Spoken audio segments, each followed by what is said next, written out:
Ajde, misliš ja?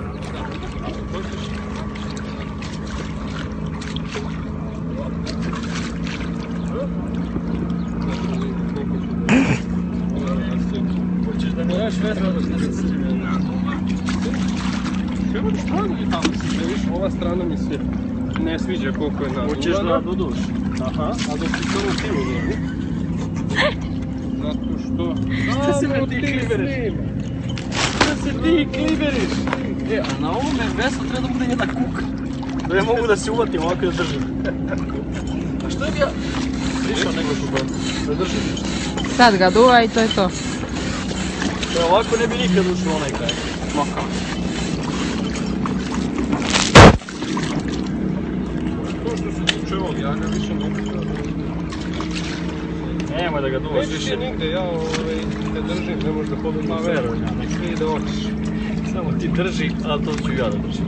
Ne, ali nije vodovodska ladna, to mi se sviđa. Ti znaš pravo što ste psi. Šta radi se, šta ćeš vidjeti? A duvaš ga i s druge strane. Pa mekano je naspram ove. Sam ga ne pukne kad ja uđem. Neće ovaj da pukne, majko. Pa ja se nadam da ništa neće pukne, ja nemam pojma. Ja inače nisam neki zagovornik ovih navedovavanja jer malo treba da različite da će izvuk, da će izgredo, da će pukne. Šta radi ovih talasi? Mislim da će Vorga da zatekne mrak ovdje. Jesi li? E ta pumpa nekako stavlja tu da ne može da ispada nikako, a? Znate, pa nikako je... A Uco, daćeš ti veslu njemu? Neću, ti ćeš da ideš ovo. Ili da, recimo. Puštaj. Odgurni se sad vesela, živo.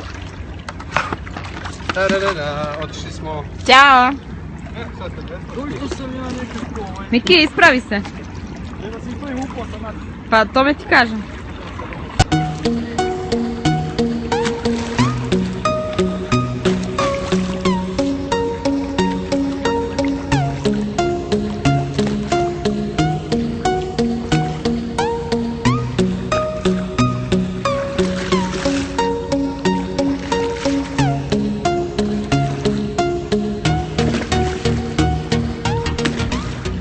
Momci, to veslanje treba da bude sinhrono.